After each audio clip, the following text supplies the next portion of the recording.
மாலை வணக்கம். திரும்பவுமாக இன்னொரு வேத பாடத்திலே உங்களை சந்திக்கின்றேன்.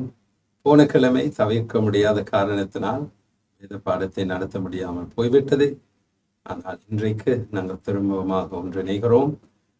அந்தி கிறிஸ்துவும் அவனது அடையாளமும் என்ற தலைப்பின் கீழே ஒரு புதிய வேத பாடத்தை போன கிழமைக்கு முதற்கிழமை நாங்கள் ஆரம்பித்தோம். இன்றைக்கு பாகம் 2. அன்போடு கூட இந்த வேத பாடத்துக்கு வரவேற்கிறேன்.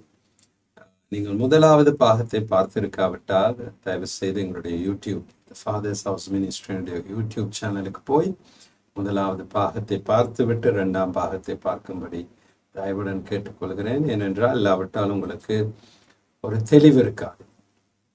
அப்பொழுது முதலாவது பாகத்தை பார்த்துவிட்டு 2ஆம் பாகத்தை பார்க்கும்போது இது ஒரு தொடர்ச்சியாக அமைகின்ற ஒரு வேத பாடமாக இருக்கின்றது. உங்களுக்கு தெளிவு இருக்கத்தக்கதாக அதை நான் கேட்டுக்கொள்கிறேன். தாங்கள் ஜெபித்து இந்த வேத பாடத்துக்குள் கடந்து போகும். அருமையான பரிசுத்த ஆவியானவரே, உடைய பிரசன்னத்துக்காக நன்றி. எங்களுக்கு உதவி செய்வதற்காக எங்களோடு கூட இந்த இடத்துல நீர் இருக்கிறீர். ஒவ்வொரு வீடுகளிலும் இணைந்திருக்கிற ஒவ்வொரு வீடுகளிலும் இணைய போகின்ற ஒவ்வொரு வீடுகளிலும் உடைய பிரசன்னம் இருக்கின்றது. இந்த வார்த்தையை நீர் இல்லாமல் எங்களால் கற்றுக்கொள்ள முடியாது, புரிந்து கொள்ள முடியாது. உங்களுடைய உதவி எங்களுக்கு அவசியம். நீர் எங்களுக்கு உதவி செய்ய எங்களோடு கூட இருக்கிறதுக்காக நன்றி. இதனை கற்றுக் கொடுப்பதற்கு எனக்கு வேண்டிய தயவையும் கிருபையும் நீர் தருகின்றதுக்காகவும் வெளிப்பாடுக்காகவும் உமக்கு நன்றி. உம்மோடு கூட நாங்கள் அமர்ந்து இருக்க போகின்ற இந்த 1 மணித்தியால நேரத்திலே அநேக சத்தியங்களை நீர் எங்களுக்கு வெளிப்படுத்த போறதுக்காக நன்றி. இயேசு கிறிஸ்துவின் வல்லமையுள்ள நாமத்தினாலே ஆமென். சரி, அந்தி கிறிஸ்துவும் அவனது அடையாளமும் பாகம் 2. போன கிழமைக்கு முதன்கிழமை நான் முடிக்கும் போது அந்தி கிறிஸ்துவனுடைய முத்திரையை பற்றி பார்த்து விட்டு முடித்தோம். ஏன்னா அதன் பின்பதாக நான் சொன்னேன், அவனுடைய முத்திரை சம்பந்தமாக 3 விதமான அடையாளங்கள் இருக்கின்றது என்று. அதைத்தான் இன்றைய நாளிலே நாங்கள் பார்க்க போகிறோம். அப்ப போன கிழமை நான் விளங்கப்படுத்தினேன், தேவனுடைய பிள்ளைகளாகிய நாங்கள் பரிசுத்த ஆவியினாலே முத்திரையிடப்பட்டிருக்கோம் தான் வேதம் சொல்லுது. சரியா? பிசாசானவன் நம்முடைய ஆண்டவரை அப்படியே கோப்பி அடிச்சு எல்லாவற்றையும் செய்கிறவனா இருக்கிறான். அந்தி கிறிஸ்து இந்த பூமியை அரசாளும் போது அவனுடைய அந்தி கிறிஸ்து பிசாசின் மகன், கேட்டின் மகன், அப்படித்தான் வேத வசனம் சொல்லுகின்றது. அப்ப அவன் என்ன செய்வான்? சபை எடுத்துக் கொள்ளப்பட்டதன் பின்பதாக பூமியில இருக்கிறவர்களுக்கு ஒரு முத்திரையை கொடுப்பான். ஏன் அந்த முத்திரை? அந்த முத்திரையை பெற்றுக்கொள்கிறவர்கள் தாங்கள் பிசாசின் பிள்ளைகள், அந்தி கிறிஸ்துவின் சொந்தமானவர்கள் என்பதை உறுதிப்படுத்துகிறார். சரி, அந்த முத்திரையை பெறாதவர்கள் இரத்த சாட்சியாக தான் மறிக்க வேண்டும். ஏனென்றால் சபை இப்பொழுது எடுத்துக்கொள்ளப்பட்டு விட்டது. 7 வருட காலம் அந்தி கிறிஸ்து ஆளப் போகிறான். அவனுடைய ஆட்சியின் கீழ் இந்த முத்திரையை பெற்றுக்கொள்ளாவிட்டால் அவனுக்கு சொந்தமானவர்கள் அல்ல என்று நீங்கள் எடுத்து சொல்லுகிறீர்கள். அப்பொழுது அவன் உங்களுக்கு இந்த பூமியில எதையும் வாங்கவும் முடியாது, விற்கவும் முடியாது, ஒன்றுமே செய்ய முடியாது அந்த முத்திரை. அதை வேதத்திலே நாங்கள் பார்ப்போம். வெளிப்படுத்தின விசேஷம் 13ஆம் அதிகாரத்துக்கு 16-17 வசனங்கள். வெளிப்படுத்தின விசேஷம் 13ஆம் அதிகாரம் 16-17 வசனங்களை. அது என்றால் இந்த மிருகம் யார்? அந்த மிருகம் அந்தி கிறிஸ்து. அது சிறியோர், பெரியோர், ஐஸ்வர்யவான்கள், தரித்திரர், சுயாதீனர், அடிமைகள், இவர்கள் யாவரும் தங்கள் வலது கைகளிலாவது நெற்றிகளிலாவது ஒரு முத்திரையை பெறும்படிக்கும் அந்த மிருகத்தின் முத்திரையாவது அதன் நாமத்தையாவது அதன் நாமத்தின் இலக்கத்தையாவது தரித்து கொள்ளுகிறவன் தவிர வேறொருவனும் கொள்ளவும் விற்கவும் கூடாதபடிக்கும் செய்தது. சரியா? அப்ப அந்தி கிறிஸ்துவின் ஆட்சியின் காலத்தில் இந்த முத்திரையை கட்டாயமாக பெற்றுக்கொள்ள வேண்டும். இந்த பூமியில வாழணும். அதை பெற்றுக்கொள்ளாதவர்களால் வாழவே முடியாது. நினைச்சு பாருங்க, உங்களுக்கு காகில்ஸ்ல போய் சாமா வாங்கணும். சரியா? இப்போ காகில்ஸ்க்கு உள்ளாக போனோன்னு காசை நீட்டினீங்கன்னா அவங்க சொல்லுவாங்க இல்லை முத்திரையை காண்பி. அப்போ அந்த முத்திரையை நீங்கள் எடுத்துருக்காட்டி சாமான் கொடுக்க மாட்டாங்க. சரி, சுகமில்லாமல் போயிருச்சுன்னு வச்சு காய்ச்சல் ஹாஸ்பிட்டலுக்கு போறீங்க. ஹாஸ்பிட்டலுக்கு போய் டாக்டரை பார்க்கணுன்னா பே பண்ணுங்க, சல்லியை கட்டுங்கம்மா. சல்லியை கட்டுறதுக்குன்னா அந்த முத்திரை அவசியம். அந்த முத்திரை இல்லாமல் வாங்கவும் கொள்ளவும் விற்கவும் முடியவே முடியாது. அப்போ டாக்டரை பார்க்க முடியாது. ஸ்கூலுக்கு போறீங்க, பிள்ளைகளுடைய ஸ்கூல் ஃபீஸை கட்டுறது, அங்கு முத்திரை அவசியம். அந்தி கிறிஸ்து. அப்போ சரளமா சொல்ல போனா ஒன்றுமே உங்களால் செய்ய முடியாது. அந்தி கிறிஸ்துவின் காலத்தில் அந்த முத்திரையை எடுக்காவிட்டால், அந்த முத்திரையை நீங்கள் எடுத்து விட்டால் நீங்கள் பரலோகத்துக்கு போகவே முடியாது. ஆதலால் தான் நான் சொல்லுகிறது, வேதம் என்ன சொல்லுகிறது, எடுத்து கொள்ளப்படுதலிலே பங்குள்ளவர்களாய் இருங்கள், விடப்பட்டவர்களாய் இருக்காதீர்கள். ஏனென்றால் சபை எடுத்துக்கொள்ளப்பட்டதன் பின்பதாக விடப்பட்டவர்கள் கட்டாயமாக இரத்த சாட்சியாக தான் மறிக்கிறது. சரியா? அப்ப நான் அந்தி கிறிஸ்துவின் இந்த முத்திரை 3 விதமான அடையாளங்களாக இருக்கும். சரியா?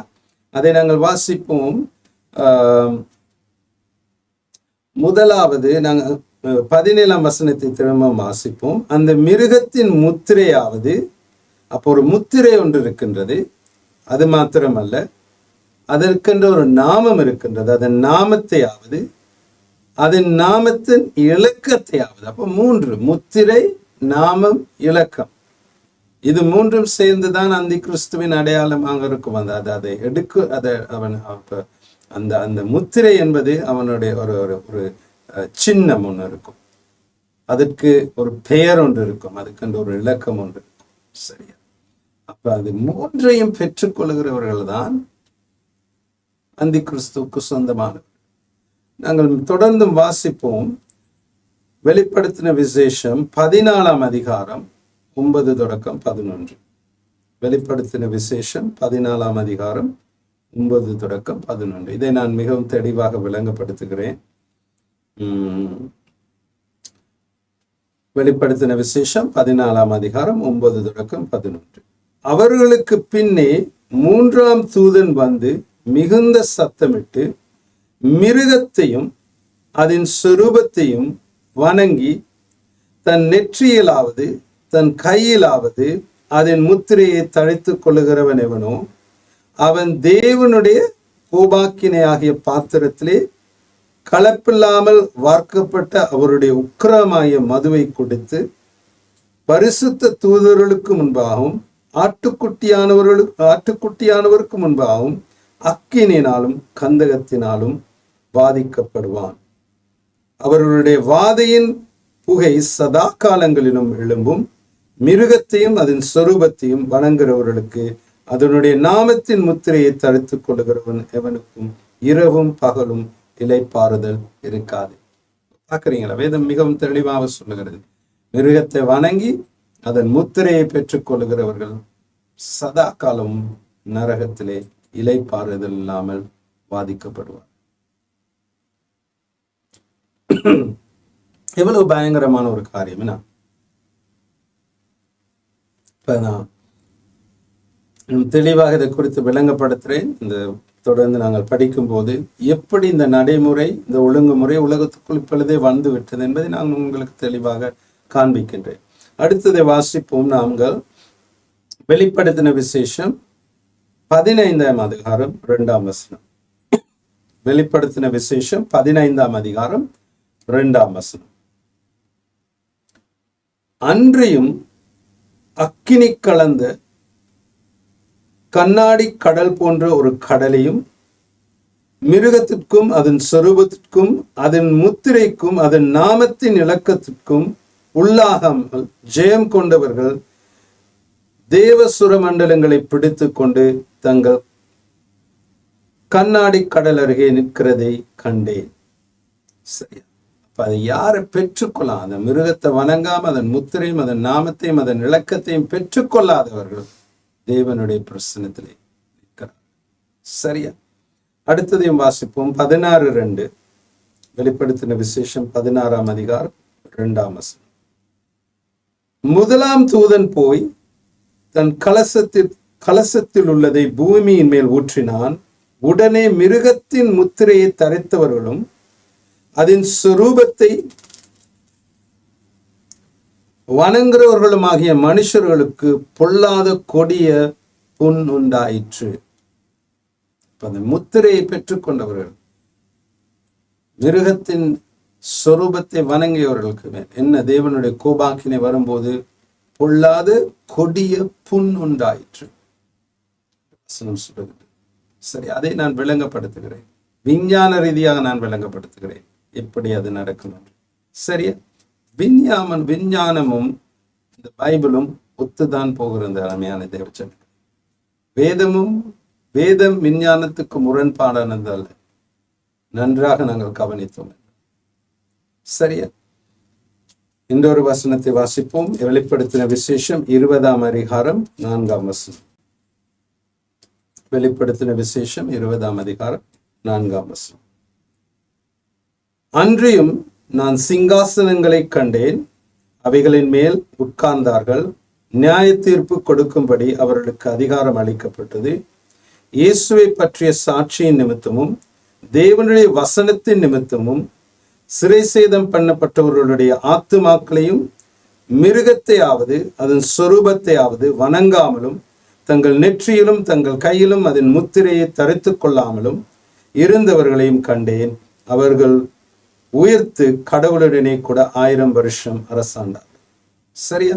அப்ப அந்த கிறிஸ்துவின் 7 வருட காலத்திலும் கர்த்தருக்கு உண்மையாக ஜீவிக்கின்ற ஒரு ஜனக்கூட்டம் இருக்க போகிறார். இன்றைக்கு சபை எடுத்துக்கொள்ளப்பட்டதன் பின்பதாக கைவிடப்பட்டவர்கள் இந்த பூமியிலே இருப்பார். சரியா?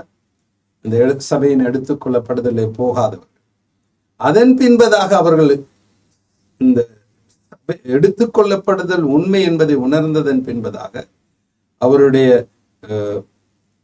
மனசாட்சியோட உருவ குத்தப்பட்டதன் நிமித்தமாக அவர்கள் தேவனுக்காக வாழ ஆரம்பிப்பார்கள். அப்படி வாழும்போது அவர்கள் அந்த 7 வருட காலத்திலே அந்த கிறிஸ்துவின் முத்திரையும் அவன் நாமத்தையும் அவன் இலக்கத்தையும் பெற்றுக்கொள்ளாதனால் இரத்த சாட்சியாக மறிப்பார்கள். ஏனென்றால் வேதம் அதை இப்பொழுது நம்ம வாசித்த வசனம் அதை காண்பிக்கின்றது.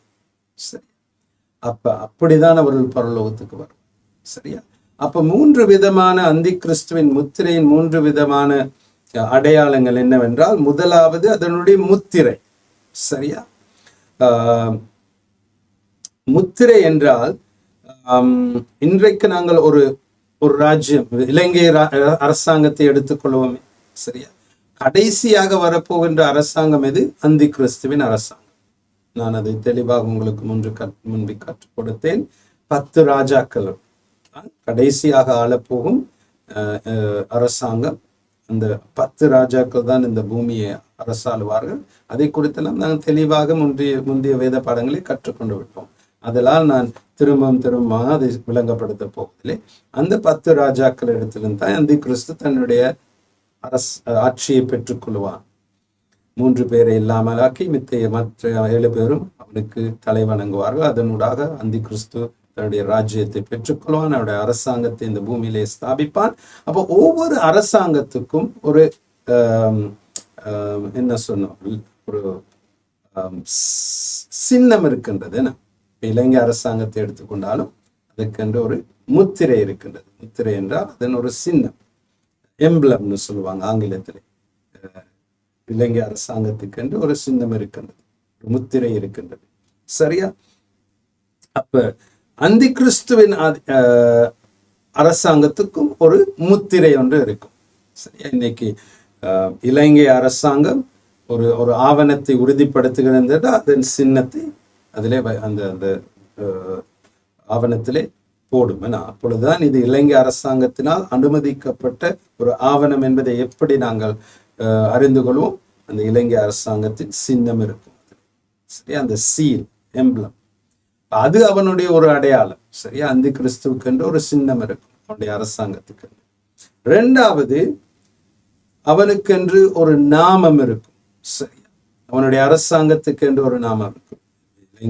இலங்கை அரசாங்கத்தை எடுத்துக்கொண்டு அதுக்கு இலங்கை அரசாங்கத்திற்கு நாமம் என்று இருக்கு. சரியா? ஆனால் வேதம் அது எப்படிப்பட்ட நாமம் என்று ஒண்ணுமே சொல்லவில்லை.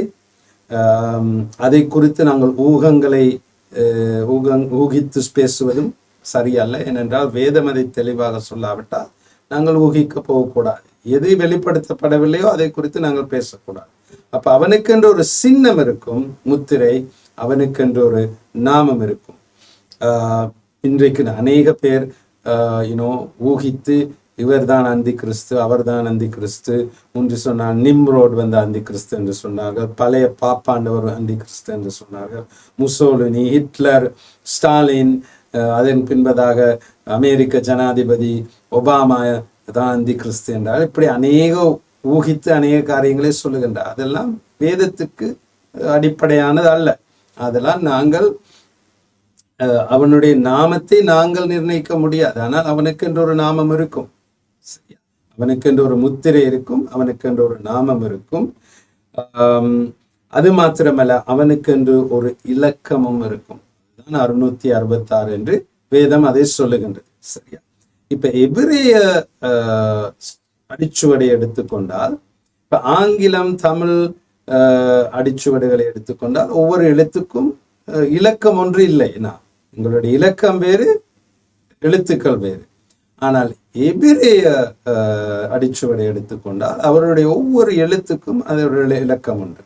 சரி, அப்ப அவனுடைய அந்த ஒவ்வொரு எழுத்துகளின் கூட்டுத்தொகை 666 வரலாம். சரியா? என்னென்ன ஒவ்வொரு எழுத்துக்கும், எபிரேய எழுத்துக்கும் ஒரு இலக்கம் உண்டு. சரியா? அப்ப எழுத்துக்களின் கூட்டுத்தொகை தான் இலக்கத்தை நிர்ணயிக்கும். ஏனென்றால் வேதம் வந்து எபிரேயர்களால், யூதர்களால் எழுதப்பட்ட ஒரு புஸ்தகம். சரியா? அப்ப 3 அடையாளங்கள் என்ன? அவனுடைய முத்திரை, அவனுடைய சின்னம், அவனுடைய நாமம், அவனுடைய இலக்கம். சரியா? இந்த 3 தான் அந்தி கிறிஸ்துவின் 3 விதமான அடையாளங்களாக இருக்கும். அது பிற்காலத்திலே அதனை அவன் கொண்டு வருவான். அப்ப நாங்கள் இன்றைக்கு உலகத்தை நாங்கள் பார்த்தோம் என்றால், அருமையான தேவஜனங்களே, இந்த ஒழுங்குமுறையை நோக்கி உலகம் மெதுவாக நகர்ந்து கொண்டிருக்கின்றது. இந்த அமைப்பு முறையை பொறுத்து என்ன, அந்த நாமம், இலக்கம், சின்னம் இப்பொழுதே உலகத்திலே இருக்கின்றது. சரியா? கடைசியாக வரப்போகிற அந்தி கிறிஸ்துவின் ராஜ்யத்துக்கும் ஒரு சின்னம், இலக்கம், நாமம் கட்டாயமா இருக்கும். அதை நோக்கி நாங்கள் நகர்ந்து கொண்டு இருக்கிறோம். அப்ப இதை பெற்றுக்கொள்ளாதவர்களால் ஒன்றுமே செய்ய முடியாது பூமியில். யோவான் வெளிப்படுத்தின விசேஷத்தை எழுதும் போது அது கிறிஸ்துவுக்கு பின் 94, 95ஆம் ஆண்டுல தான் யோவான் வெளிப்படுத்தின விசேஷத்தை எழுதினான். சரியா? அப்ப இப்ப நாங்க இருக்கிறது இப்ப 2025, 95 தான் அவன் எழுதினான். ஆனால் அவன் வந்து எழுதுகிறான், இந்த நாமத்தையும் இந்த சின்னத்தையும் இந்த இலக்கத்தையும் பெற்றுக்கொள்ளாதவர்களால் விற்கவும் வாங்க முடியாது என்று கிறிஸ்துவுக்கு பின் 95ஆம் ஆண்டிலே எழுதுகின்றான். ஆனால் நாங்கள் இப்பொழுது அந்த காலகட்டத்துக்கு வந்திருக்கிறோம். யோவான் அதை தீர்க்க தரிசனமா எழுதும் போது அவனுக்கு என்னத்தை எழுதுகிறோம் என்றே தெரிந்திருக்காது. அதனால் தான் நாம சில நேரம் தீர்க்க தரிசனம் உரைக்கும் போது எங்களாலே புரிந்து கொள்ள முடியாது. ஏனென்றால் தேவன் எதிர்காலத்திலே வரப்போறதை குறித்து பேசுவார். ஏனென்றால் அவர் சதா காலங்களிலும் சதா காலமாய் ஜீவிக்கின்ற தேவன். அவர் எதிர்காலத்திலிருந்து பேசுகின்ற தேவன். அவர் எதிர்காலத்திலே ஜீவிக்கின்ற தேவன். அப்ப தேவன் நம்மளுக்கு தீர்க்க தரிசனமாய் பேசும் போது அநேக காரியங்களை எங்களால் புரிந்து கொள்ள முடியாது. யோவான் கிறிஸ்துவுக்கு பின் 95ஆம் ஆண்டில் எழுதுகிறான், இந்த முத்திரை, நாமத்தை, இலக்கத்தை பெற்றுக்கொள்ளாதவர்கள் வாங்கவும் விற்கவும் முடியாது என்று. அந்த காலகட்டத்தில் இப்பொழுது நாங்கள் ஜீவித்துக் கொண்டிருக்கிறோம். சரியா? வெகு சீக்கிரத்திலே அந்த காலகட்டத்துக்குள் நாங்கள் பிரவேசிக்க போகிறோம். இந்த அமைப்பு முறைக்கு, இந்த ஒழுங்குமுறைக்குள் நாங்கள் பிரவேசிக்க போகின்றோம். சரியா? அப்ப இன்றைக்கு பார்த்தோம் என்றால் நம்மளுக்கு என்று ஒரு அடையாள அட்டை இருக்கின்றது. அடையாள அட்டை, ஐடென்டி கார்டு என்று சொல்வோம். NIC, ஸ்ரீலங்காவிலே NIC என்று சொல்வோம், நேஷனல் ஐடென்டி கார்டு. சரியா? அப்ப உங்களுடைய அடையாள அட்டை. இலங்கை தேசத்திலே நீங்கள் வசிக்கும், நீங்கள் வேறு தேசத்திலே நீங்கள் வசிக்கிறீர்கள் என்றால் அநேக வேறு தேசங்களிலிருந்து எங்களுடைய வேத பாடங்களை நீங்கள் கேட்கிறீர்கள். உங்களுடைய தேசத்திலே உங்களுக்கு ஒரு அடையாள அட்டை இருக்கும். அதுக்கு வேறு விதமான பெயர் நிர்ணயிக்கப்பட்டிருக்கலாம். சில நாடுகளிலே மை கார்டு என்று சொல்வார்கள், இந்தியாவிலே ஆதார் கார்டு என்று சொல்லுவார்கள், இன்னொரு தேசத்திலே ரெசிடென்ட் கார்டு என்று சொல்லுவார்கள், சின் கார்டு என்று சொல்லுவார்கள். இப்போ ஒவ்வொரு நாடுகளிலும் வேறுமான பெயர்கள் இருக்குது. ஆனால் இது என்ன? அடையாள அட்டை. இப்போ உங்களுடைய அடையாள அட்டை இன்னைக்கு எடுத்தீர்கள் என்றால் என்ன இருக்கிறது? அரசாங்கத்தின் சின்னம் இருக்கின்றது. அதன் பின்பதாக அரசாங்கத்தின் பெயர் இருக்கின்றது. அது மாத்திரமல்ல, அதற்கென்ற ஒரு இலக்கமும் இருக்கிறது. சரியா? அப்ப அது நடைமுறையில் இப்பொழுது இருக்கிறது. நாங்கள் இதை நீங்கள் உணராவிட்டாலும் இந்த ஒழுங்குமுறை இப்பொழுது நடைமுறையிலே இருக்கின்றது. இந்த அடையாள அட்டை இல்லாமல் எங்களால் ஒன்றுமே செய்ய முடியாது. இன்றைக்கு உங்களுக்கு ஏதாவது ஒரு காரியத்தை சரி எடுத்துக்கொள்ளுமே, உங்களுக்கு ஒரு சிம் கார்டு ஒன்று எடுக்கணும். மொபைல் ஃபோனுக்கு சிம் கார்டு ஒன்று எடுக்கணும். உதாரணத்துக்கு சொல்லுவோம். போனால் கட்டாயமாக உங்களுடைய அடையாள அட்டை தேவை. இங்கே போய் சொல்லலாமா, எனக்கு அடையாள அட்டை இல்லை, சிம் கார்டு ஒன்று தாங்க, கொடுப்பாங்களா? இல்லை. எங்கு போனாலும் உங்களுடைய அடையாள அட்டை அவசியம். அந்த அடையாள அட்டையிலே ராஜ்யத்தின் சின்னம் இருக்கின்றது, முத்திரை இருக்கின்றது, பெயர் இருக்கின்றது, இலக்கம் இருக்கின்றது. அப்ப இந்த ஒழுங்குமுறை நடைமுறைக்குள் வந்து விட்டது. இனி அந்தி கிறிஸ்துவின் ராஜ்யம் மாத்திரம்தான் வர வேண்டும். சரியா? அப்ப எல்லா நாடுகளில் இருக்கும் எல்லா விதமான குடிமதிப்பு உள்ள ஜனங்களும் இந்த அடையாள அட்டை எப்பொழுதும் கரத்திலே வைத்திருக்க வேண்டும். நீங்க வெளியில போனா போலீஸ் செக் பண்ணா முதலாவது எதை கேட்பார்கள்? உங்களுடைய அடையாள அட்டை தான் கேட்பாங்க. சரியா? அப்ப ஆனால் இந்த நடைமுறை, இந்த ஒழுங்குமுறையும் வெகு சீக்கிரத்திலே மாறப்போகின்றது. சரியா? அப்ப அதன் பின்பதாக இன்னொரு நடைமுறை, இன்னொரு ஒழுங்குமுறை வரப்போகின்றது. இந்த அடையாள அட்டை உங்களுடைய கரங்களிலே நீங்கள் கொண்டு செல்லுகின்ற அடையாள அட்டை முறை வெகு சீக்கிரத்திலே மாறப்போகின்றது. அருமையான ஜனங்களே, இன்னொரு ஒழுங்குமுறை, இன்னொரு விதிமுறை ஒன்று உலகத்துக்குள் வரப்போகின்றது. அது எப்படிப்பட்ட ஒரு சிஸ்டம்னு நான் சொல்லுவோம்னா, ஒழுங்குமுறை, விதிமுறை என்றும் சொல்லலாம். ஒழுங்குமுறை. அப்ப இன்றைக்கு நாங்கள் எடுத்துக்கொண்டோம் என்றால் பேங்க்ல டெபிட் கார்டு, கிரெடிட் கார்டுன்னு இருக்கு. சரியா? அப்ப அதுல என்ன ஒரு சிப் சிஸ்டம் இருக்குன்னா, அந்த பேங்க் கார்டு, டெபிட் கார்டு, உங்களுடைய பணம் நீங்கள் கொண்டு போகவே அவசியம் இல்லை. பணம் இல்லாத ஒரு சமூகம், பணம் இல்லாத ஒரு சமுதாயம் வரப்போகின்றது. நீ அநேக நாடுகளில் இது நடைமுறைக்கு வந்துவிட்டது. கிட்டத்தட்ட சில மாதங்களுக்கு முன்பதாக நம்முடைய சபையிலே ஒரு தம்பதிகளை நான் சந்தித்தேன். அவங்க ஸ்வீடன் போய் அவங்க சொன்னாங்க, பாஸ்டர், நம்ம காசு ஸ்வீடன் நாட்டுக்கு பணத்தை வச்சுக்கொண்டும் சாமான் வாங்க முடியாம, ஹோட்டல்ல சாப்பிட முடியாம மிகவும் அவதிப்பட்டோம். ஏன்? அங்க இப்ப காசு எடுக்கிறாங்கல்ல பாஸ்டர், எல்லாம் கார்டு சிஸ்டம் தான். அப்ப நாங்க இப்ப இந்த பணம் இல்லாத ஒரு சமுதாயம், பணம் இல்லாத ஒரு சமூகம் என்ற ஒரு நடைமுறைக்கு நாங்கள் வந்து விட்டோம். சரியா? இங்கே இலங்கை தேசத்திலே அநேக இடங்கள்ல பேங்க் கார்டு தான் இப்ப எடுக்கிறாங்க. அன்றைக்கு ஒரு நாள் நான் கோல்ஃபேஸ்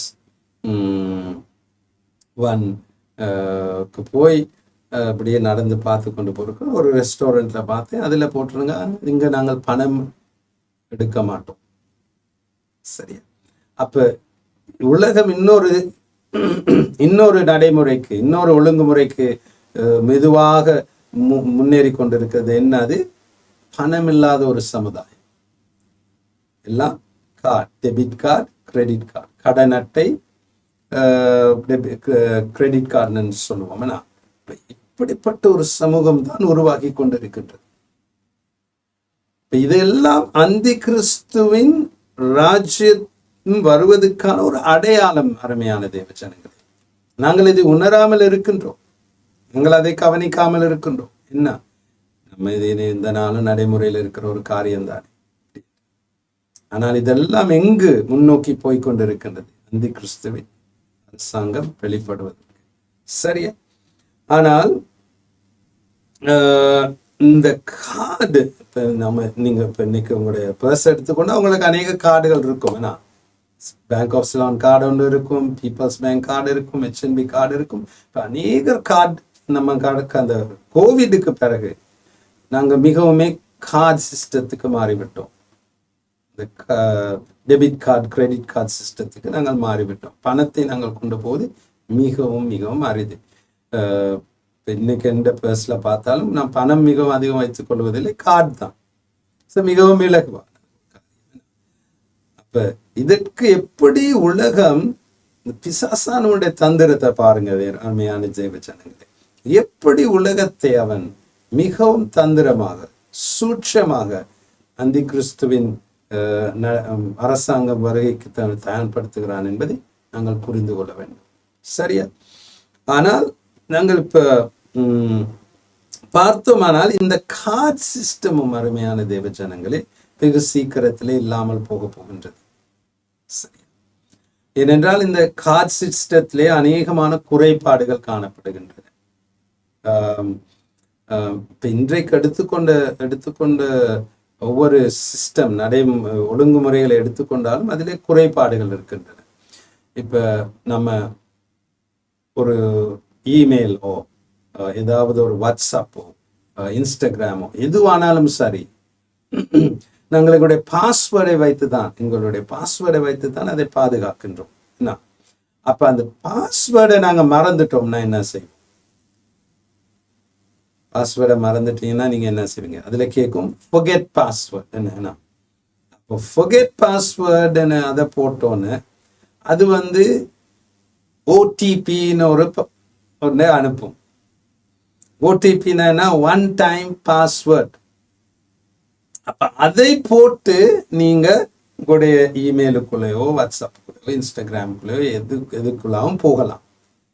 அப்ப நான் கேட்கிற கேள்வி, அந்த ஓடிபியை அனுப்புகிற அந்த நிறுவனம் மாதிரி அனுப்புகிறவன் சரி, ஏன் அதை வைத்து உங்களுடைய இமெயிலுக்கோ வாட்ஸ்அப்புக்குள்ளேயோ இதுக்குள்ளேயோ ஏன் அவனால் போக முடியாது? அப்ப இந்த பாஸ்வேர்டு என்பது ஒரு ஐ வாஷ், அதோட ஏமாற்றுத்தனம் பண்ணுகிறது. நம்ம நினைக்கிறது நம்ம பாஸ்வேர்டை வச்சுட்டோம்னா நான் வேற யாராலும் ஒண்ணுமே செய்ய முடியாது. அது நாங்கள் எங்களே ஏமாற்றிக்கொள்வோம். அந்த ஓடிபி யாரோ ஒருத்தனை அந்த ஓடிபி அனுப்புகிறார். அந்த ஓடிபியை வைத்து வேற யாராலும் உங்களுடைய கணக்குக்குள்ளோ உங்களுடைய இமெயிலுக்குள்ளோ உங்களோட வாட்ஸ்அப்புக்குள்ளேயோ உங்களுடைய இன்ஸ்டாகிராமுக்குள்ளோ ஏன் போக முடியாது? அப்ப இந்த நடைமுறை ஒழுங்கிலே அநேக குறைபாடுகள் கோளாறுகள் காணப்படுகின்றன.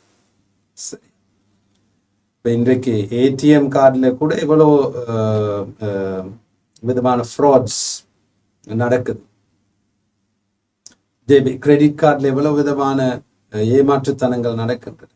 சரி, அப்ப இந்த சிஸ்டத்துல கோளாறுகள் குறைபாடுகள் காணப்படுகின்றன, கார்டு சிஸ்டத்தில். ஆதலால் நான் சொல்லுகிறேன், இந்த கார்டு சிஸ்டமும் வெகு சீக்கிரத்திலே இல்லாமல் போக போகிறது. அதை நோக்கிதான் இந்த உலகம் போய்கொண்டிருக்கிறது. அப்ப நாங்கள் இதை எல்லாவற்றையும் மிகவும் நுண்ணியமாக கவனிக்க வேண்டும், அருமையான தேவ ஜனங்களே. ஏனென்றால் நாங்கள் சிறிது நேரம் நாங்களும் இந்த உலகத்தோடு கூட மிகவும் பிஸியாக நாங்கள் இந்த உலகத்தோடு கூட ஓடிக்கொண்டு யாருக்கும் உட்கார்ந்து அமைதியாய் சிந்தித்து எங்கே இது போகின்றது, இது எங்கே போய் முடிய போகின்றது என்பதை சிந்திப்பதற்கு கூட நேரமில்லை. ஏன்? உலகம் அவ்வளவு வேகமாக ஓடிக்கொண்டிருக்கின்றது. உலகம் அறிமுகப்படுத்துகின்ற எந்த விதமான நடைமுறை திட்டங்களுக்கும் நாங்கள் யோசிக்காமல் சரி தொடர்ந்து நாங்கள் ஓடுவோம் என்று ஓடிக்கொண்டிருக்கிறோம். ஆனால் அது எங்கே போகின்றது என்பதை குறித்து நாங்கள் சிந்திப்பதே இல்லை. அப்ப பாஸ்வேர்டு என்பது ஒரு பித்தலாட்டம். சரியா? இப்ப இன்றைக்கு இருக்கிற இந்த சிஸ்டத்துல இந்த நடைமுறையிலே கார்டு சிஸ்டத்திலே அநேக குளறுகள் பிழைகள் காணப்படுகின்றன. அப்ப இன்னைக்கு நீங்க ஒரு போனை வாங்கினீர்கள், சரியா, மொபைல் போனை வாங்கினீங்கன்னா அதை ஆன் பண்றதுக்கு முன்பதாக அநேக கேள்விகளே அந்த இதுல கேட்கும். அந்த போன் புது போன் ஒன்று வாங்கி நீங்க ஒரு சிம் கார்டை போட்டு ஆன் பண்ணோன்னு அநேக கேள்விகளை இந்த போன் கேட்கும். அதை யாருமே வாசிப்பது, சரியா, அதை வாசிக்கிறதுக்குள்ள நேரம் இல்லை. எல்லாத்துக்கும் எஸ் எஸ் எஸ் எஸ் எஸ்ன்னு அடிச்சுக்கிட்டு போவோம். என்ன, நம்ம அந்த போனை பாவிக்கிறதுல தான் முக்கிய நோக்கமா இருக்கிறோம் இல்லையா, என்னத்துக்கு எஸ்ன்னு கொடுக்குறோன்னு தெரியாது.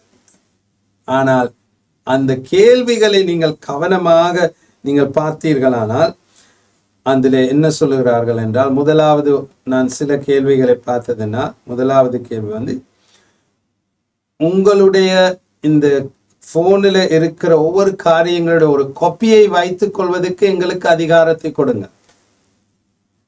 மற்றது உங்களுடைய எல்லா விதமான தகவல்களையும் இன்னொரு மூன்றாவது நபரோடு கூட பகிர்ந்து கொள்வதற்கு எங்களுக்கு அதிகாரத்தை கொடுங்க. அதெல்லாம் வாசிக்கிறது இல்லை, எஸ் எஸ் எஸ் அடிச்சுக்கிட்டு.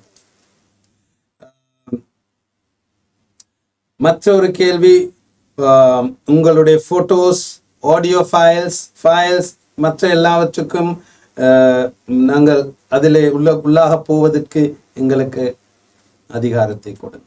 இப்போ இன்னைக்கு ஒரு ஆப்பை நீங்க டவுன்லோட் பண்றீங்கன்னு வச்சுக்கோங்க.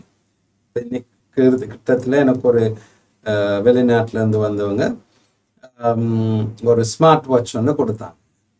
நான் ஸ்மார்ட் வாட்ச் அந்த பாவிக்கிறதுக்கு என் ஃபோன்ல ஒரு ஆப்பை டவுன்லோட் பண்ணேன், சரியா.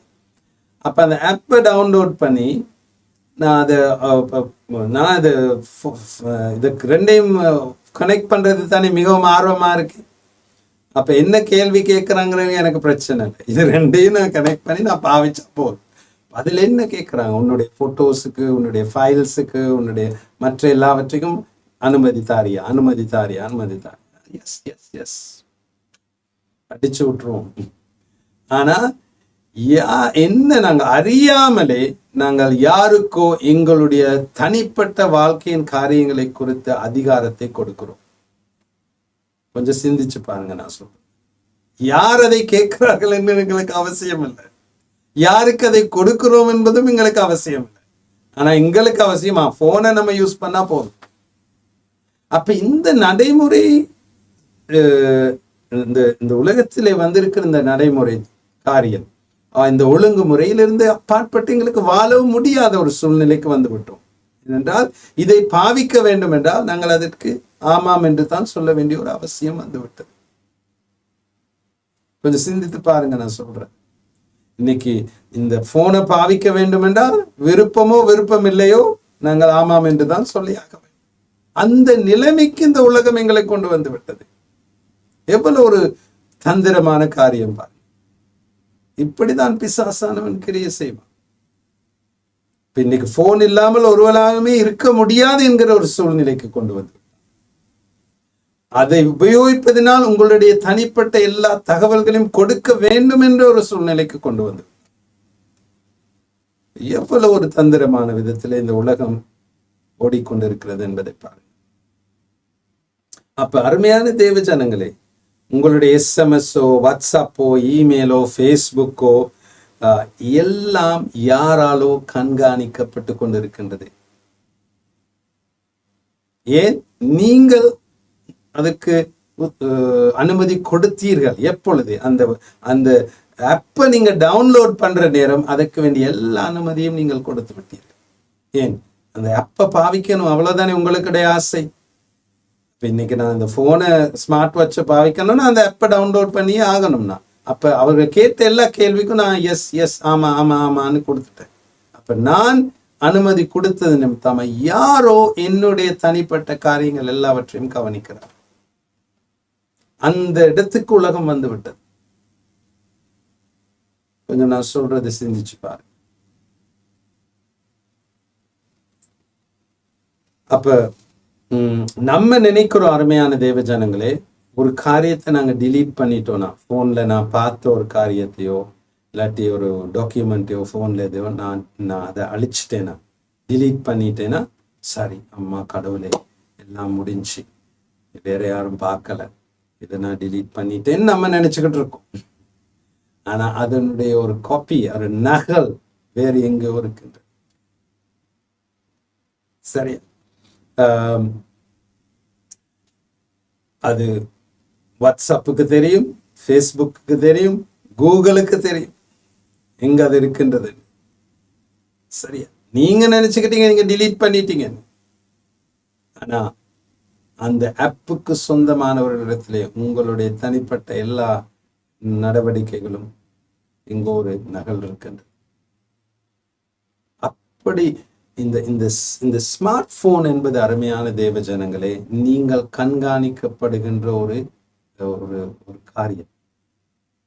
இது உங்கள் கையில் இருக்கும் வரைக்கும் யாரோ உங்களை கண்காணித்து அந்த நிலைமைக்கு உலகம் வந்துவிட்டது. சரி, அதை நாங்கள் புரிந்து கொள்கிறதல்ல. இன்னைக்கு எலான் மாஸ்க் ஒரு மொபைல் போனை உருவாக்க பார்க்கிறார். என்ன, இன்றைக்கு நாங்கள் பாவிக்கும் இந்த கையடைக்க தொலைபேசி டவர்ஸ், இப்போ மொபிட்டலை எடுத்துக்கொண்டா மொபிட்டலுக்கு டவர்ஸ் இருக்கு, அந்த டவர்ஸோடு தான் கனெக்ட் ஆகும். ஆனால் எலான் மாஸ்க் ஒரு போனை தயாரிக்க போகிறாருன்னா அது டிரெக்டா சேட்டலைட்டோட கனெக்ட் ஆகுது. அப்போ உலகம் எவ்வளவு வேகமாக தொழில்நுட்ப ரீதியிலே முன்னேறி கொண்டு போய்கொண்டிருக்கிறது என்பதை பாருங்கள். எவ்வளவுக்கு அதிகமாய் தொழில்நுட்ப ரீதியாக உலகம் முன்னேறி கொண்டு போகிறதோ அவ்வளவுக்கு அதிகமாய் நுண்ணியமாய் நீங்கள் கவனிக்கப்படுகிறீர்கள்.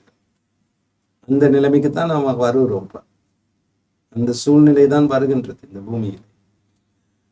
அப்ப உங்களுடைய இந்த இந்த இந்த போன், இந்த கையடைக்க தொலைபேசி உங்களை குறித்ததான எல்லா விதமான தனிப்பட்ட தகவல்கள் எல்லாம் இதிலே அடங்கி இருக்கின்றது. இன்னைக்கு காலத்து இளைஞர்களை எடுத்துக்கொண்டோம்னா அவர்களுடைய சகல ஜீவியமும் இதுல தான் இருக்கு.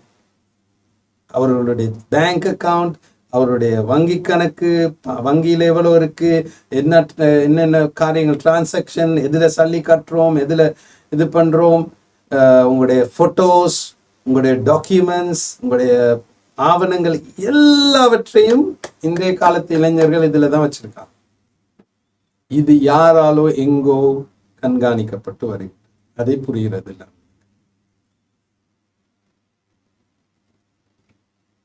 சொல்றது விளங்கு. கிட்டத்துல ஒரு டாக்குமெண்ட், ஒரு காரியத்தை வாசித்தேன். அது ஒரு சாஃப்ட்வேர் ஒன்று இருக்கு, ஸ்மர்ஃப் அப்படின்னு.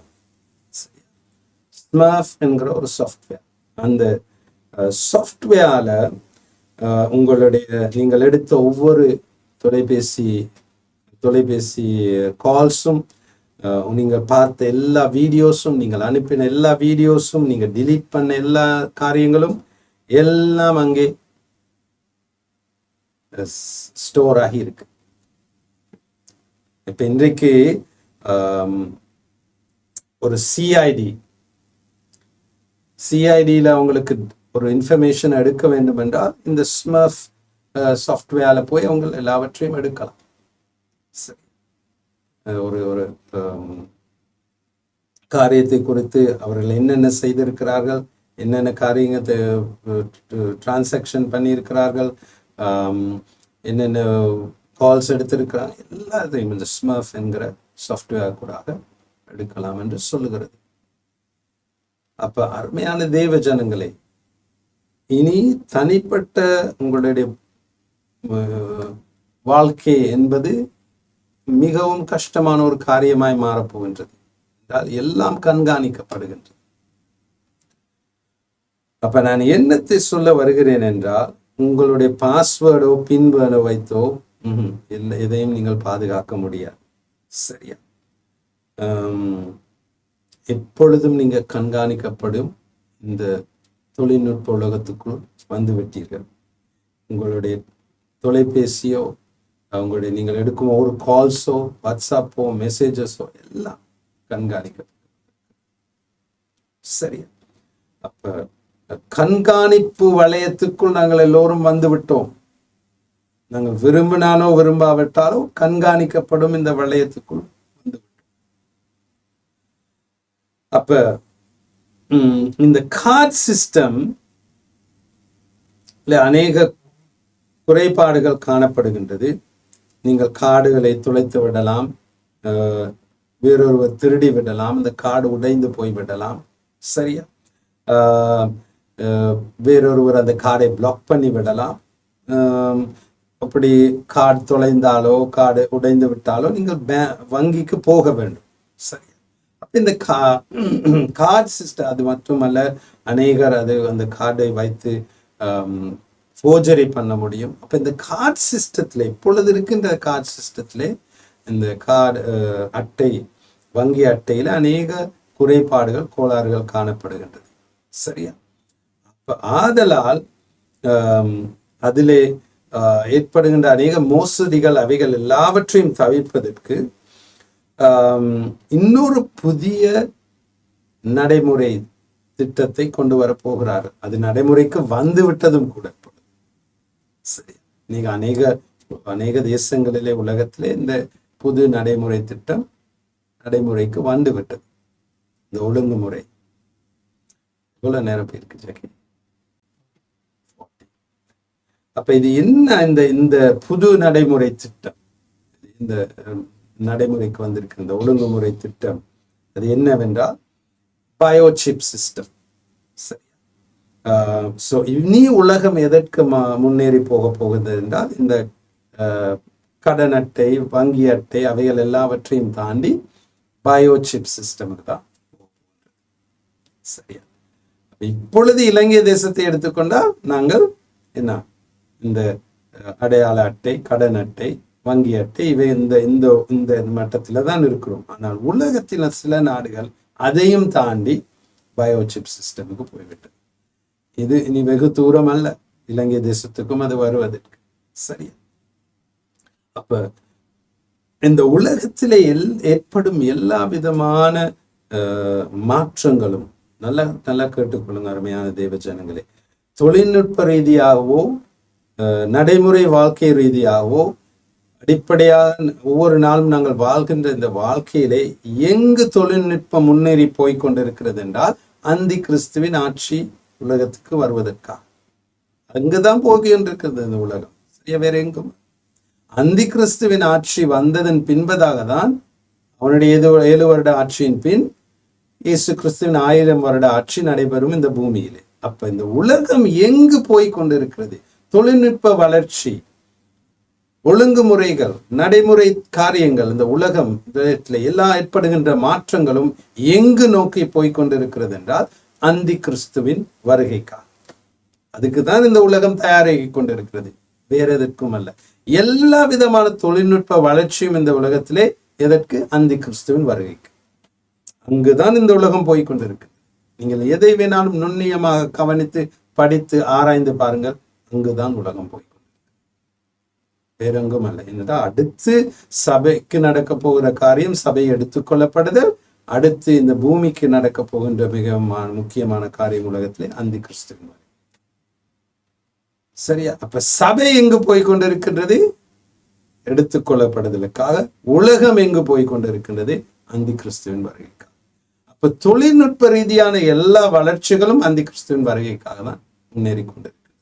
அப்ப இனி இப்பொழுது நடைமுறையில் இருக்கின்ற இந்த அடையாள அட்டை, கடன் அட்டை, பேங்க் கார்டு, ஐடென்டி கார்டு எல்லாம் மாறி பயோசிப் சிஸ்டம் தான் வரப்போகின்றது. சரியா? அதுவும் இலங்கைக்கும் வரலாம் வெகு சீக்கிரத்தில். எப்பொழுது வரும் என்பது என்னால் சொல்ல முடியாது, ஆனால் ஒரு காலத்திலே வரப்போகும். அநேக நாடுகளில் அது ஒரு நடைமுறைக்கு வந்துவிட்டது. சரியா? அப்ப பயோமெட்ரிக் சிஸ்டம், பயோசிப் இலங்கைக்கு வராவிட்டாலும் பயோமெட்ரிக் சிஸ்டம் வந்து விட்டது. அது என்ன பயோமெட்ரிக் சிஸ்டம் என்றால், உங்களுடைய கண்ணை வைத்தோ உங்களுடைய விரலின் அடையாளத்தை வைத்தோ ரேகையை வைத்தோ உங்களை அடையாளம் காணுது. சரியா?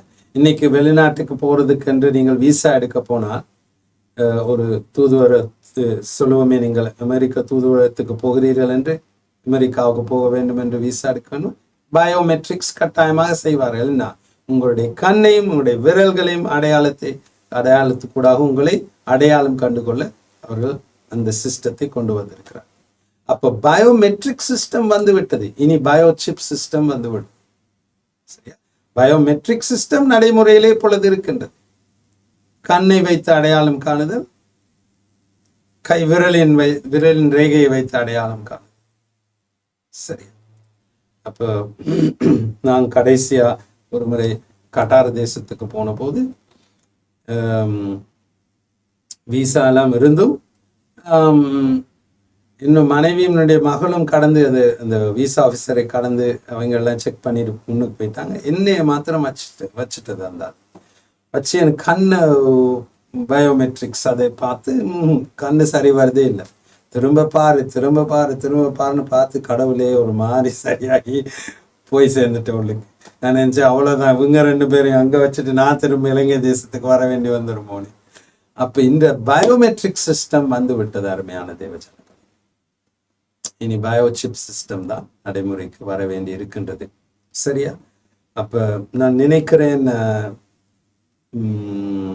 இங்கனைக்கு நான் இந்த வேத பாடத்தை நிறுத்த வேண்டும் என்றால் நான் இந்த பயோமெட்ரிக் பயோசிப் சிஸ்டத்தை கொடுத்த அடுத்த கிழமை நான் உங்களுக்கு தெளிவாக விளங்கப்படுத்த வேண்டியது அவசியம். ஏனென்றால் அதை தொடங்கி நான் பாதையில விட்டு போக விரும்பவில்லை. இதை நாங்கள் படிக்கும்போது மிகவும் தெளிவாகவும் மிகவும் ஆழமாகவும் கற்றுக்கொள்ள வேண்டியது அவசியம். இன்றைக்கு நாங்கள் என்னத்தை படிக்கிறோம்னா, அந்தி கிறிஸ்துவும் அவனது அடையாளம். அந்தி கிறிஸ்துவின் ஆவி இப்பொழுது இந்த உலகத்திலே கிரியை செய்ய ஆரம்பித்து விட்டது. அதனால்தான் அவனுடைய வருகைக்கான அடையாளங்களை நாங்கள் இப்பொழுதே காணலாம். அந்தி கிறிஸ்துவின் ஆவி இப்பொழுதே உலகத்திலே கிரியை செய்து கொண்டிருக்கு. அந்தி கிறிஸ்து என்கிற நபர் வெளிப்பட இன்னும் காலம் இருக்கின்றது. அது எவ்வளவு சீக்கிரமாய் நடைபெறும் என்பது எனக்கு தெரியாது. ஆனால் அதற்குரியதான அவன் வருவதற்கான எல்லா அறிகுறிகளும் மிகவும் தெளிவாக நாங்கள் காணக்கூடியதாக இருக்கின்றது. அப்ப நாங்கள் படிப்படியாக படிக்கும்போது நான் உங்களுக்கு காண்பிப்பேன் எவ்வளவு அவனுடைய வருகை சமீபமாய் இருக்கிறது. ஏனென்றால் வேதத்தின் அடிப்படையிலே அவன் வருவதற்கான எல்லா அறிகுறிகளும் நிறைவேறிவிட்டன. அப்ப நான் வேதத்தோடு கூட நடைமுறை வாழ்க்கையிலே நடைபெறுகின்றது உலகத்திலே காரியங்களை காண்பித்து உங்களுக்கு இந்த வேத பாடத்தை கற்றுக் கொடுக்க தான் நான் முயற்சிக்கின்றேன். இந்த வேத பாடம் முடியும் போது நீங்கள் மிகவும் தெளிவாக புரிந்து கொள்வீர்கள் அந்தி கிறிஸ்துவின் வருகை எவ்வளவு சமீபமாயிருக்கின்றது என்று. அப்ப அவனுடைய வருகை எவ்வளவு சமீபமாயிருக்கிறது என்றால் சபை எடுத்துக் கொள்ளப்படுதல் எவ்வளவு சமீபமாயிருக்கின்றது என்று. சரியா? அப்ப நாங்கள் அடுத்த கிழமை பயோமெட்ரிக் சிஸ்டத்தையும் பயோசிப் சிஸ்டத்தையும் கொடுத்து நாங்கள் பார்ப்போம். அதன் பின்பதாக அது உருவாக்கப்பட்ட விதம், யார் அதன் பின்பதாக இருந்தார்கள், அதனை பயோசிப் சிஸ்டத்தை உருவாக்கினவரே ரட்சிக்கப்பட்டு விட்டார். சரியா? அவருடைய சாட்சியை கேட்கும் போது மிகவும் பயங்கரமாக இருக்கும். சரி, அவைகள் சில வீடியோக்களை என்னால் இங்கு காண்பிக்க முடியாமல் இருக்கின்றது. ஆங்கில வேத பாடம் நான் செய்யும் போது அந்த வீடியோக்களை நான் காண்பித்தேன். தமிழிலே அவைகள் இல்லை. அவைகளை பார்த்தால் நம்மளுக்கு மிகவும் தெளிவாக இருக்கும். ஆனால் நான் விசுவாசிக்கிறேன் இவைகளை நான் விளங்கப்படுத்தும் போது பரிசுத்த ஆவியானவர் ஒரு கதை கொடுத்ததான அறிவை தருவார் என்று. சரி, நாங்கள் ஜெபித்து இந்த வேத பாடத்தை முடிப்போம். அருமையான ஆண்டவரே, இந்த கடைசி நாட்களிலே வாழ்ந்து கொண்டிருக்கும் நாங்கள் கர்த்தாவே, உம்முடைய வருகையின் இரகசிய வருகையின் நாட்கள் மிகவும் நெருங்கிவிட்டது என்பதை புரிந்து கொண்டிருக்கிறோம். அப்பா ஆண்டவரே, எங்களை தயார்படுத்திக் கொள்வதற்கு வேண்டிய ஞானத்தை எங்கள் ஒவ்வொருவருக்கும் நீர் கொடுத்தார். கர்த்தாவே, இந்த உலக போகும் போக்கிலே போகாதபடி எங்களுடைய மனதை புதிதாக்கி, வேதத்தின் அடிப்படையிலே எங்களுடைய மனதை புதிதாக்கி எங்களை மறுரூபமாக்கி கொள்ளுகிறவர்களாய் இருக்க கிருபை செய்யும். ரோமர் 12ஆம் அதிகாரம் 2ஆம் வசனத்திலே பவுல் அதை சொல்லுகிறார். உலகத்தின் வேஷம் தெரியாமல் உங்களுடைய மனதை புதிதாக்குறது நிமித்தமாக மறுரூபமாகுங்கள் என்று. இந்த ஒரே வசனத்தின் அடிப்படையிலே எங்களுடைய மனதை புதிதாக்கி கொள்ள வேண்டிய ஞானத்தை இந்த வசனத்தை கேட்டுக்கொண்டிருக்கின்ற இந்த வேத பாடத்தை கேட்டுக்கொண்டிருக்கின்ற ஒவ்வொரு பிள்ளைகளுக்கும் நீர் விளங்கப்படுத்தியறோம். உங்களுடைய இரகசிய வருகைக்கு எங்களை தயார்படுத்திக்கும். எங்களுக்கு கிருபை தாரும், ஞானத்தினை தாரும். ஆண்டவரே உம்முடைய இந்த கிருபை, இந்த வேத பாடத்தை கற்றுக் கொடுப்பதற்கான வேண்டிய தந்த இந்த கிருபைக்காக நன்றி. அதுக்கு வேண்டிய எல்லா வசதிகளையும் நீர் தந்ததுக்காக நன்றி. கர்த்தாவே, இந்த வார்த்தை அநேக ஜனங்களை சென்றடைய, அநேகர் தங்களுடைய வாழ்க்கையை சோதித்தறிந்து தங்கள் மனஸ்தாபப்பட்டு மனம் திரும்பி எங்களை தயார்படுத்திக் கொள்ள இந்த வேத பாடம் ஆசீர்வாதமாய் அமைச்சு. கர்த்தாவே, உம்முடைய சபையானது எடுத்துக்கொள்ளப்படுதலுக்கு தயாராக நீர் கிருபை செய்தருள்.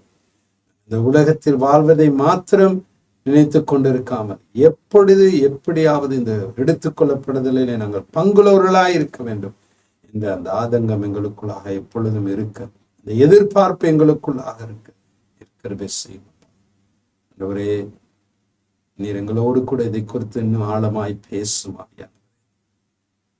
அர்ப்பணிக்கிறோம். இயேசு கிறிஸ்துவின் வல்லமையுள்ள நாமத்தினாலே கேட்டுக்கொள்கிறோம். இவ்வளவு நேரம் உங்களோடு கூட இந்த வேத பாடத்திலே கலந்து கொண்டதை மிக மகிழ்ச்சியாக எண்ணுகிறேன். ஞாயிற்றுக்கிழமை சபையிலே சந்திக்க ஆசைப்படுகிறேன். நீங்கள் ஒரு சபைக்கு போகாதவர்களாக இருப்பீர்களானால் நீங்கள் சபையில அங்கத்தவராக இருப்பது மிகவும் அவசியம். தேவனுடைய சகோதரர்களோடு கூட ஐக்கியமாய் ஞாயிற்றுக்கிழமையிலே ஒரு இடத்திலே ஒன்று கூடுவது மிகவும் முக்கியமான காரியம். அது தேவன் கொடுத்த கட்டளை. நீங்கள் சபைக்கு போகாதவர்களாக இருப்பீர்களானால் தயவு செய்து எங்களுடைய தமிழ் ஆராதனைக்கு வாருங்கள். 7:30 மணிக்கு திரையின் கீழே வருகின்ற விலாசத்திலே நாங்கள் ஒன்று கூடுகிறோம். வந்து ஒரு சபையிலே நீங்கள் அங்கத்தவராக இருப்பது மிகவும் மிகவும் அவசியம். என்றால் இது கடைசி நாட்கள், தேவன் வருகையின் நாட்கள் மிகவும் சமீபமாயிருக்கின்றது.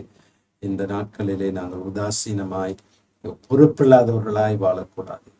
தேவனுடைய ராஜ்யத்தின் காரியங்களை குறித்து மிகவும் ஆர்வத்துடனும் பொறுப்போடும் நடந்து கொள்வர்களாக இருக்க வேண்டும். கர்த்தர் தாமே உங்களை ஆசீர்வதிப்பாராக. தேவன் இந்த காரியத்தை கொடுத்து, கற்றுக் கொடுக்கிற காரியத்தை கொடுத்து இன்னும் அதிகமான வெளிப்பாடுகள் உங்களுக்கு கொடுப்பார். இயேசுவின் நாமத்தினாலே.